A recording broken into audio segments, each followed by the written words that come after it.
خواتین و حضرات، عرفان رمضان میں پھر سے آپ کا خیر مقدم ہے، اور اب آپ کو معلوم ہے ہم سب کا من پسند وظائف رمضان ہے جس کا آغاز ہو رہا ہے ایک بار پھر سے۔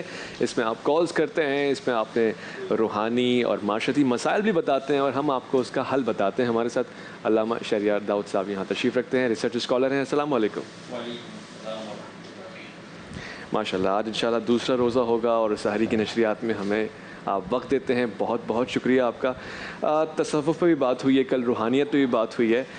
میں بہت سارے ایسے لوگوں کو جانتا ہوں جو کہتے ہیں عملیات ایک طرف، مگر یہ جنات، یہ دیگر مخلوقات یہ ایگزسٹ تو کرتی ہیں۔ بہت سے لوگ جیسے آپ نے کل فرمایا کہ جی شوگر تھی اور آپ لے کر آ گئے کہ جناب حاضری ہوتی ہے، حاضری ہو گئی ہے، لیکن کیا اس کا یہ مقصد ہے کہ جنات ہوتے ہی نہیں ہیں یا انسان پہ آتے ہی نہیں ہیں؟ اعوذ باللہ من الشیطان الرجیم، بسم اللہ الرحمن الرحیم، اللہم صلی علی سیدنا مولانا محمد وعلی آلہ وصحبہ وسلم۔ جنات کا ایگزسٹنس کا جو ہے انکار کرنا کفر ہے۔ اچھا ٹھیک۔ جنات بالکل ہیں، سورہ جن کے نام سے قرآن مجید میں پورا سورہ موجود ہے، اور اگر آپ کو اللہ رب العالمین حرمین طیبین کی زیارت نصیب کرے تو آپ جائیں گے تو آپ کو مسجد جن نظر آئے گی۔ بالکل، مجھے یہ سعادت حاصل ہوئی۔ ٹھیک ہے نا، مسجد جن ہے، مسجد شجر ہے، اللہ اکبر۔ تو جنات کے وجود کا انکار نہیں ہے۔ دو مخلوقات ہیں اللہ کی جن پر قیامت قائم ہوگی۔ اچھا، انسان اور جنات۔ وما خلقت الجن والانس الا لیعبدون، صحیح، میں نے جنوں اور انسانوں کو نہیں پیدا کیا مگر عبادت، کنڈیشن لگائے اپنی عبادت کے، تو ان پر شریعت نافذ ہے۔ اچھا، انہی میں انسانوں میں بھی مسلمان بھی ہوتے ہیں، غیر مسلم بھی ہوتے ہیں، صحیح، اسی طرح میں طبقات اور تفرقے اور ان میں بھی فرقے ہوتے ہیں۔ اچھا، فرقے بھی ہاں ہوتے ہیں، بالکل، ان میں بھی فرقے ہوتے ہیں۔ اچھا، اس کے ساتھ ساتھ ایک بڑی اہم بات یہ بتا دوں، یہ میری ریسرچ ہے، اس سے اختلاف کیا جا سکتا ہے، صحیح، لیکن میں نے امام فخر الدین رازی رحمۃ اللہ علیہ کی کتاب تفسیر کبیر سے اس کو لیا ہے۔ آپ فرماتے ہیں کہ جنات جو ہیں انسان کے اندر حلول نہیں کر سکتے، اچھا، داخل نہیں ہو سکتے۔ اگر یہ بات ہماری سمجھ میں آ جائے نا، واللہ ہمارے 90% یہ جو آستانے ہیں نا یہ بند ہو جائیں گے۔ صحیح بات ہے۔ دیکھیے، آپ فرماتے ہیں قرآن مجید میں ایک آیت ہے جس کے ترجمے کا مفہوم عرض کرتا ہوں کہ جب یہ سود خور اللہ کی بارگاہ میں کھڑے ہوں گے تو یہ ایسے ہو جائیں گے مبخوت الحواس کہ ان کو جیسے کسی جن نے مس کیا ہو، کسی جن نے مس کیا ہو۔ یہاں اس دلیل کو، اس آیت کو دلیل بنا کر لاتے ہیں حضرت امام صاحب، فرماتے ہیں کہ اگر کسی انسان کو جن مس کر جائے، ٹچ کر جائے تو اس کے حواس وہ ہو جاتے ہیں، ختم ہو جاتے ہیں، اس کی سوچنے سمجھنے کی صلاحیتیں مفقود ہو جاتی ہیں، اب وہ سوچ نہیں سکتا، سمجھ نہیں سکتا۔ اب اس کے اوپر کیا فرمایا حدیث مبارکہ میرے آقا علیہ الصلوۃ والسلام نے ارشاد فرمایا، جن جو ہیں ولہان، یہ بھی ایک جن ہے، اس کا ایک ڈیوٹی ہے، یہ لیفٹ شولڈر پہ بیٹھتا ہے انسان کے، اور اپنی سونڈ اس کے دل میں داخل کرتا ہے اور اس سونڈ کے ذریعے اس کے اندر وسوسے داخل کرتا ہے۔ جب ہم، اور یہ خاص اور خاص جب ہم وضو کر رہے ہوتے ہیں یا نمازوں کے معاملات میں ہوتے ہیں نا، ہم کہتے ہیں یار پتہ نہیں ہاتھ دھویا نہیں دھویا، ناک میں پانی ڈالا نہیں ڈالا، پتہ نہیں میرا، کئی لوگ ایسے فوبیا ہو جاتا ہے، تردد میں ڈالتا ہے، شک میں ڈالتا ہے، وسوسہ ڈالتا ہے۔ نماز میں نے 2 رکعت کے بعد میں بیٹھا تھا کہ نہیں بیٹھا تھا، اتنے اس کو وساوس آتے ہیں کہ وہ کہتا ہے یار چھڑ میں نماز ہی نہیں پڑھتا۔ یہ ہے اس کا کام، وسواس خناس، یہ خناس کا کام ہے کہ جو وسوسے ڈالتے ہیں دلوں میں انسانوں کے۔ تو جنات کے ایگزسٹنس سے انکار نہیں ہے، لیکن یار جنات کے اپنے مسائل ہیں، جنات کے بیوی بچے ہیں۔ ہمارا 1 بچہ 2 بچہ ہو جائے، کسی نے شاید کوئی خاتون 6 بچے جنم دے دے، Guinness book of world record میں آ جاتا ہے۔ ان کے یہاں اکٹھے سینکڑوں کی تعداد میں بچے پیدا ہوتے ہیں۔ ان کے یہاں بھی لوگ نوکری پہ جاتے ہیں، ان کے یہاں روٹی روزی کی ان کو بھی فکر ہے، ان کی بیویاں بھی ان سے لڑتی ہیں جیسے ہماری بیویاں لڑتی ہیں۔ اگر میری ایک ہی ہے، کوئی زیادہ نہ سمجھے، تو ان کے اپنے مسائل ہیں۔ یعنی آپ یہ کہنا چاہ رہے ہیں کہ انسانی معاملات سے کافی جڑے ہوئے ہیں، یہ بہت جڑے ہوئے ہیں، اور یہاں پر بھی موجود ہوں گے، ہر جگہ یہ موجود ہوتے ہیں۔ دیکھیں اب ہمارے گھر میں ہر جگہ اٹیچ باتھ کا رواج آ گیا ہے، اور جہاں باتھ روم ہوتا ہے، جہاں گندگی ہوتی ہے، وہاں پر یہ گندے جنات تو کم از کم ضرور موجود ہوتے ہی ہوتے ہیں، ان کا ایگزسٹنس ہوتا ہے۔ اچھا، آپ کا تبصرہ اور آپ کا اظہار خیال ایسا احساس دلا رہا ہے کہ جیسے آپ نے خود اس کا مشاہدہ کیا ہو. آپ نے دیکھے ہیں کبھی جن؟ یاد رکھیے جو یہ کہتا ہے کہ میں نے جن دیکھے ہیں وہ غلط کہتا ہے. اچھا. جن صرف انسانی ان کو اچھا یہ طاقت حاصل ہوتی ہے, یہ متشکل ہو کر آ جاتے ہیں, کوئی سانپ بن کر, کوئی اور جانور بن کر, کبھی انسان بن کر آ سکتے ہیں. یہاں تک کہ میرے آقا علیہ الصلوۃ والسلام نے فرمایا کہ جس نے مجھے خواب میں دیکھا اس نے حق دیکھا, یعنی سچ دیکھا, کیونکہ شیطان میری شکل پر متشکل ہو کر نہیں آ سکتا. تو پتہ چلا یہ جو خواب ہمارے برے برے خواب آتے ہیں یہ بھی شیاطین لاتے ہیں.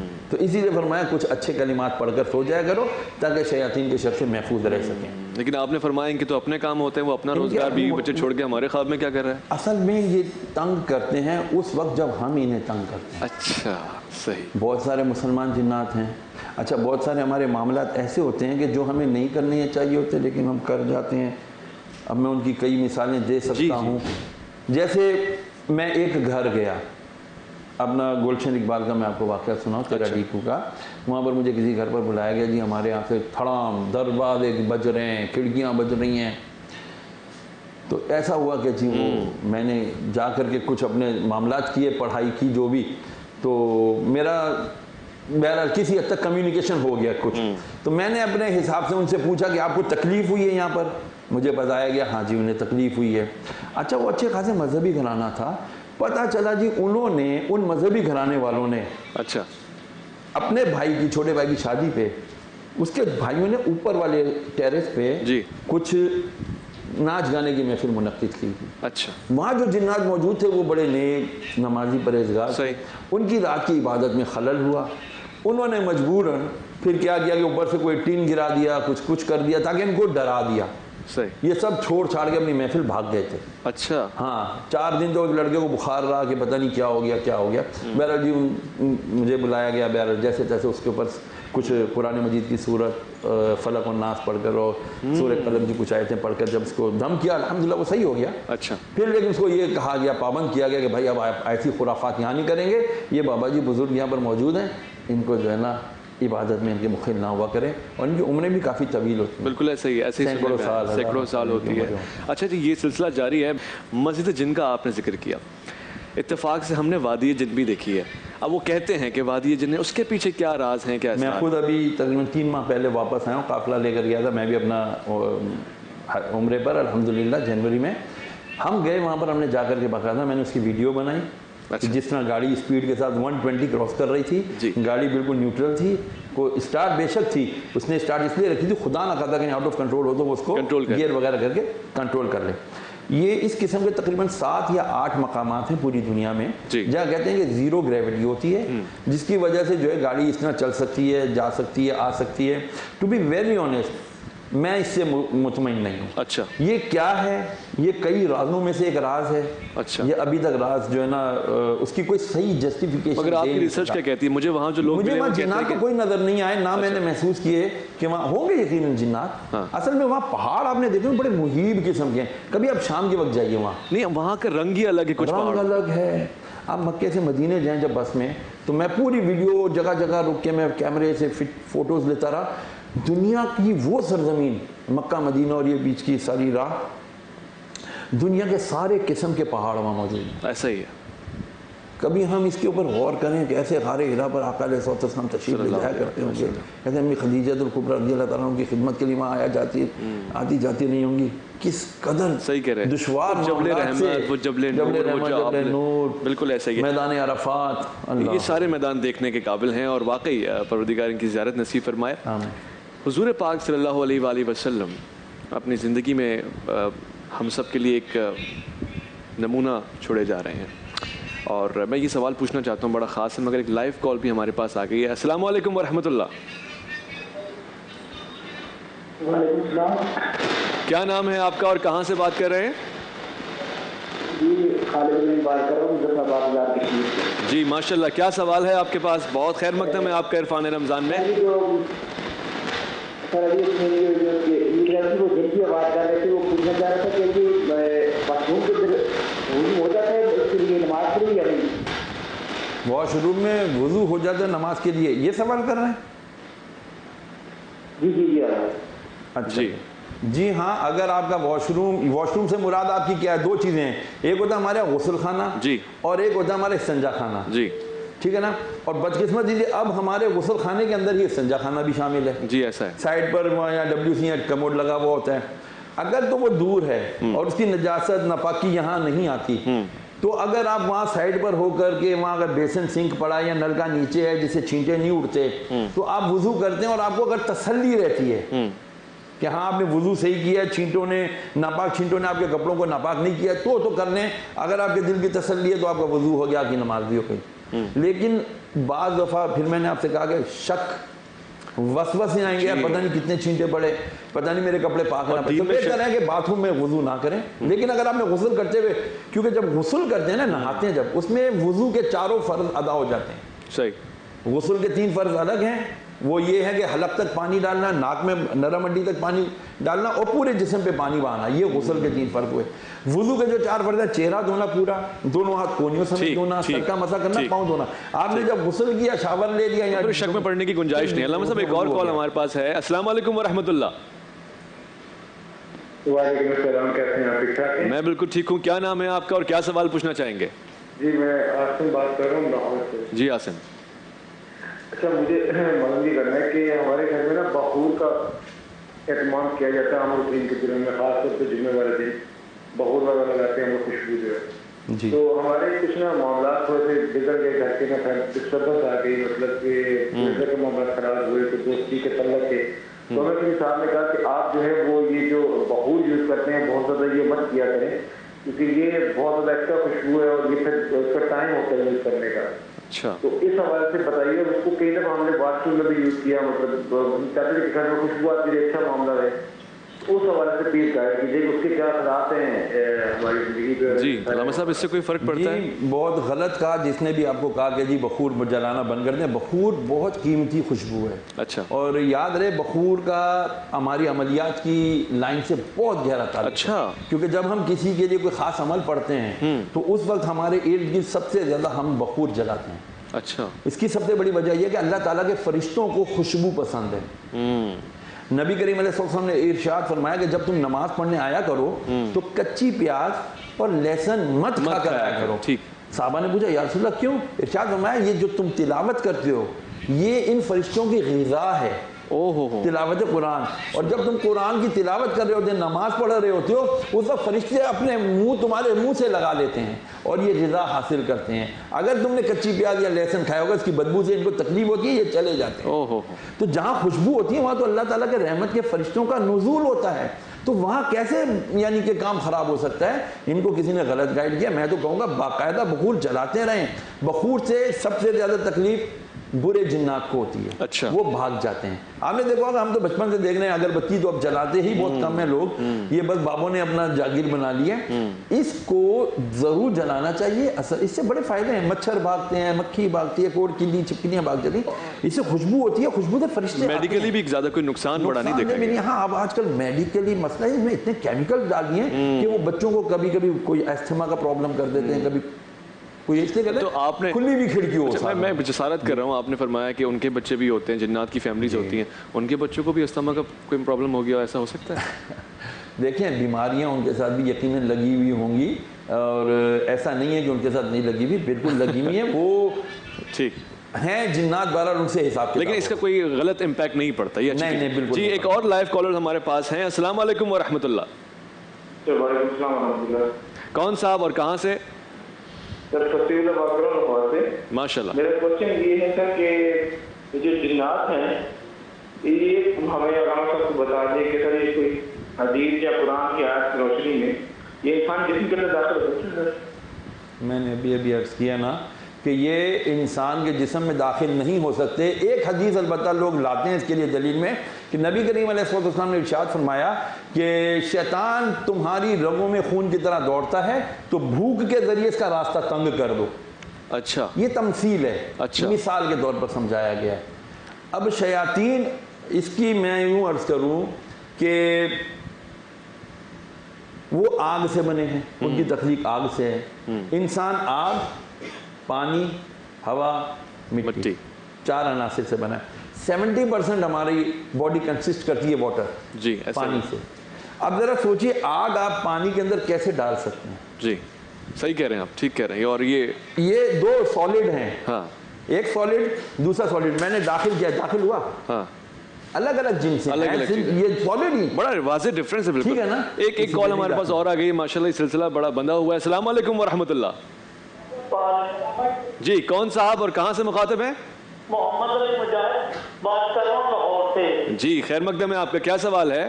جی میں مفتی صاحب سے یہ پوچھنا ہے کہ میں شوگر کا پیشنٹ ہوں، روزے کی حالت میں پیٹ میں انسولین لگا سکتا ہوں؟ فقہی اور شرعی مسئلہ ہے. اس کے لیے علماء کرام نے اجازت دی ہے کہ لگا سکتے ہیں. دوا ہے؟ جی ہاں دوا ہے. اور بعض ایسے ہیں شوگر کے اتنے شدید پیشنٹ ہیں کہ وہ روزہ نہیں رکھ سکتے، ان کو ہر 3 سے 6 گھنٹے کے بعد فوڈ چاہیے ہوتا ہے، اور اگر ان کی جان پر بنتی ہے تو پھر ان کو رخصت دی جاتی ہے. پھر تو روزہ رکھے ہی نہ رکھیں وہ روزہ. اگر اس کا کفارہ وغیرہ بھی دیں پھر وہ بعد میں اس کا اگر بالکل ہی صحیح نہیں ہونے کے امکانات، جیسے میں نے پہلے عرض کیا نا، ایسا مرض لگا کہ جو بالکل صحیح ہونے کے کوئی امکانات نہیں، اور ڈاکٹر کہہ دے یار تو ساری لائف ٹائم اب تم کو یہ کھانا ہے، تو پھر وہ فطرہ دے دے اس کا. جی ایک اور کالر ہمارے پاس ہیں. السلام علیکم، کون صاحب کہاں سے؟ وعلیکم السلام، شرجیل بیگ کراچی سے. جی شرجیل کیا سوال ہے آپ کا؟ روحانی اسکالر بیٹھے ہوئے علامہ شہریار داؤد صاحب، کیا پوچھنا چاہیں گے آپ؟ سر میرا یہ سوال تھا کہ تراویح جو ہے وہ واجب نماز ہے، اور اگر مالکان جہاں ہم کام کرتے ہیں، جس ادارے سے ہم کام کرتے ہیں، وہ اگر اجازت نہ دیں کام کی وجہ سے کہ آپ تراویح نہ پڑھ سکیں، تو اس کی کیا صورتحال ہے اس تراویح کے لیے؟ اچھا بہت ساری چیزیں اس وقت پوچھی جا رہی ہیں اور بہت ساری چیزیں دلوں میں بھی رہ جائیں گی. شوگر کا پیشنٹ ایک طرف، ان سب کا میڈیکل ایک علاج ہے. بہت سے لوگ نفس کے بھی بیمار ہوتے ہیں، بہت سے لوگ روح کے طور سے بہت کمزور اور ضعیف ہوتے ہیں. ایسے لوگ کیا وظیفے پڑھیں، اختیار کریں جن سے ان کی نفسی اور روحانی تھوڑی سی مضبوطی آ جائے، استحکام آ جائے؟ دیکھیں جی سب سے بہترین اس کا جو علاج ہے وہ ہے استغفار کرنا. استغفر اللہ ربی من کل ذنب واتوب الیہ. اگر آپ اتنا نہیں پڑھتے، آپ نے لفظ پڑھا استغفر اللہ، جی غفر عربی میں کہتے ہیں شیلڈ کو. اللہ، میں آیا اللہ کی شیلڈ میں، اللہ کی پناہ میں. تو آپ نے فقط 313 مرتبہ ڈیلی، چاہے وہ رمضان ہو یا غیر رمضان، 313 مرتبہ اگر بندہ روز پڑھ لے استغفر اللہ کسی بھی ایک وقت. 313 کیوں؟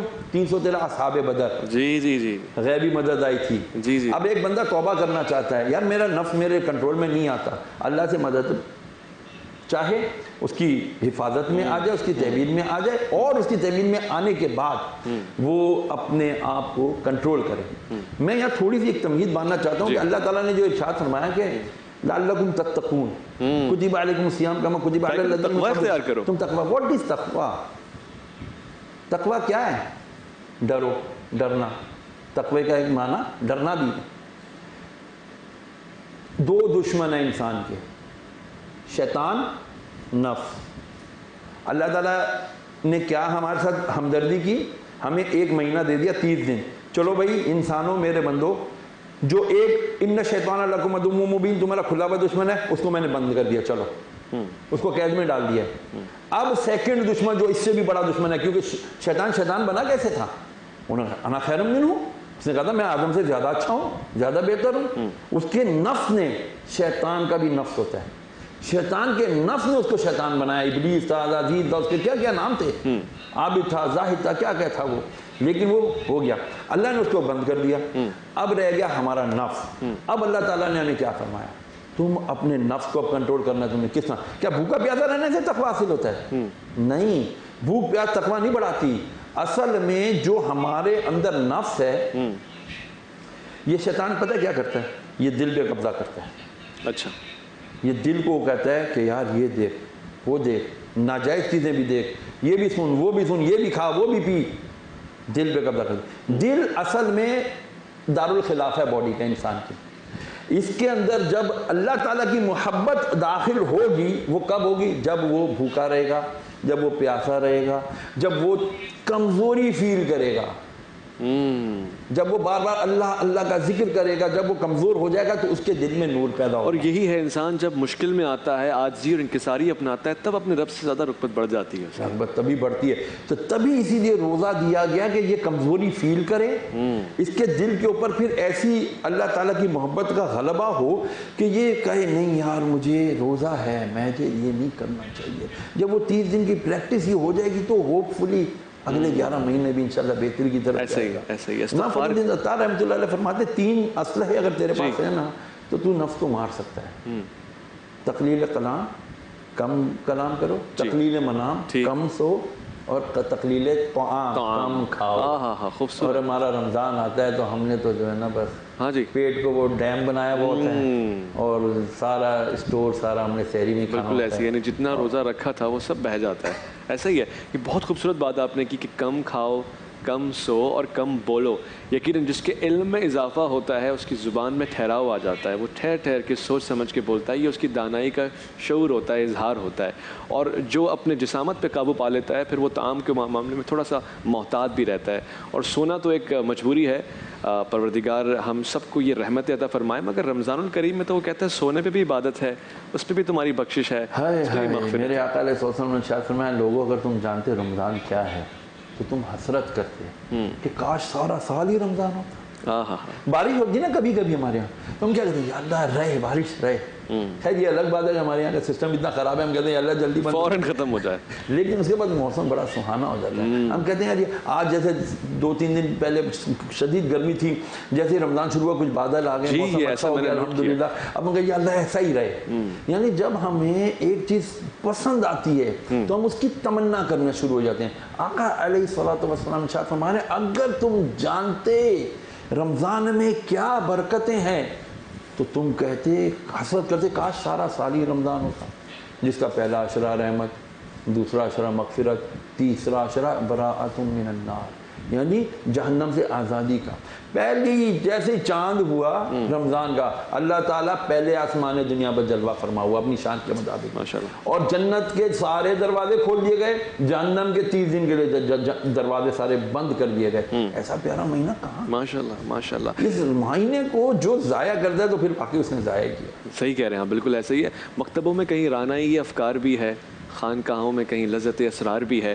یہ جو خانقاہ ہے، آستانے کا آپ نے ذکر کیا، یقیناً اس سے مراد وہ آستانے ہیں جہاں پہ جعلی عملیات ہو رہے ہیں. ورنہ آستانہ تو اس درویش کی چوکھٹ کو کہتے ہیں کہ جہاں سے لوگ علم پاتے ہیں، جہاں بہت کچھ سیکھ کے جاتے ہیں. جہاں پہ یہ تعویذ بنا کے دیے جاتے ہیں اور کپڑے باندھ کے دیے جاتے ہیں، میں نے اکثر دیکھا ہے کہ وہاں کچھ میٹھا بھی رکھا ہوتا ہے کہ جنات کو میٹھا بڑا پسند ہے اور یہ میٹھا ایسے کر دو وہاں رکھ دو تو وہ کھا جائیں گے. اس سے کوئی فرق پڑتا ہے؟ میٹھا خالی جنات کو ہی تو پسند نہیں ہے، چونٹیاں بھی تو میٹھا کھاتی ہیں اور بھی جو پرندے چرندے وہ بھی کھاتے ہیں. اصل میں آپ سے کیا عرض کروں، دکانیں ہیں، دکان کیا بنی ہوئی ہے، آپ پر بندش ہے. یہ 30-35 سال پہلے لفظ بندش نہیں تھا، یہ اب آ گیا، ٹھیک ہے نا. آپ پر بندش ہے. دوسرا آپ پر اثرات ہیں. اثرات بندش اس چیز کو کوئی ڈیفائن بھی تو کریں نا. ہاں آپ یہ کہیں آپ پر نظر ہے یا آپ پر جادو ہے. جادو ملتا ہے، کالا پیلا نیلا کوئی نہیں ہوتا، ایک ہی چیز ہوتی ہے جادو. سامری جادوگر تھا، موسیٰ علیہ السلام کا، اور پھر جو فرعون کے جادوگر تھے ان کا تذکرہ پورے قرآن میں ہے، ٹھیک ہے، قرآن مجید میں موجود ہے. ایک چیز ہوتی سحر جو وہاں ہوا. سحر کہتے ہیں کہ وہ چیز نظر آئے جو ہوتی نہیں ہے. جب اللہ تبارک تعالیٰ کے نبی موسیٰ علیہ السلام جب پہنچے نمرود کے فرعون کے دربار میں تو اس کے جادوگروں نے کیا کیا، اپنے رسیاں پھینکی تو سانپ بن گئی. جی ایسا ہی. اب موسیٰ علیہ السلام کہتے ہیں یا اللہ یہ سانپ ہے. اللہ فرمایا یہ سحر ہے، تو اپنا عصا ڈال دے. انہوں نے اپنا عصا ڈالا، وہ اجزا بن گیا.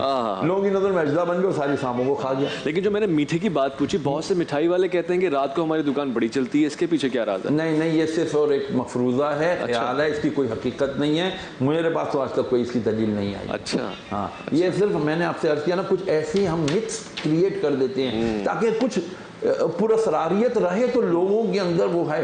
اب حاضری ہو جانا. ایک صاحب تھے کسی چینل پر، میں نے ان کے ساتھ کیا پروگرام، تو ادھر یہی ہوا کہ وہ چلاتے تھے دم مست کلندر والی قوالیاں.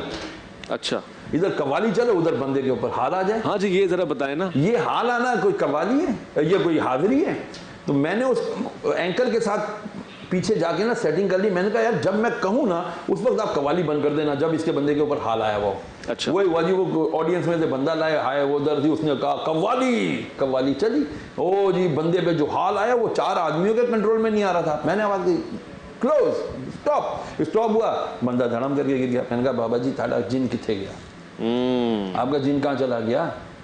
اگر تو جن تھا تو رہتا نا, دھمال کرتا ابھی بھی. تو اس کا مطلب ہے یار ایک آپ وہاں ڈرمنگ کریں, بیٹ لگائیں ذرا سی. ایک اور راز میں آپ سے پوچھنا چاہتا ہوں, یہ بہت ضروری بات ہے, اگر مفروض ہیں تو پھر ان کا حل نکلنا چاہیے.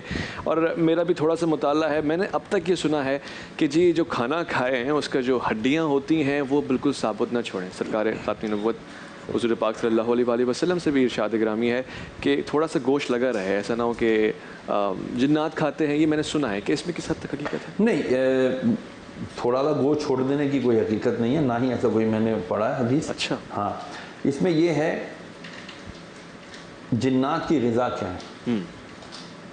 جنات کی غذا ہے ہڈی, گوبر ہم کہتے ہیں, لیکن وہاں مکہ مدینہ میں اتنا وہ اہل عرب میں گوبر یعنی وہ گائے بھینس نہیں ہوا کرتی تھی وہاں پر, زیادہ تر بکریوں کی مینگنیاں ہوتی تھیں وہاں پر, یا اونٹ کی مینگنیاں. ٹھیک ہے نا.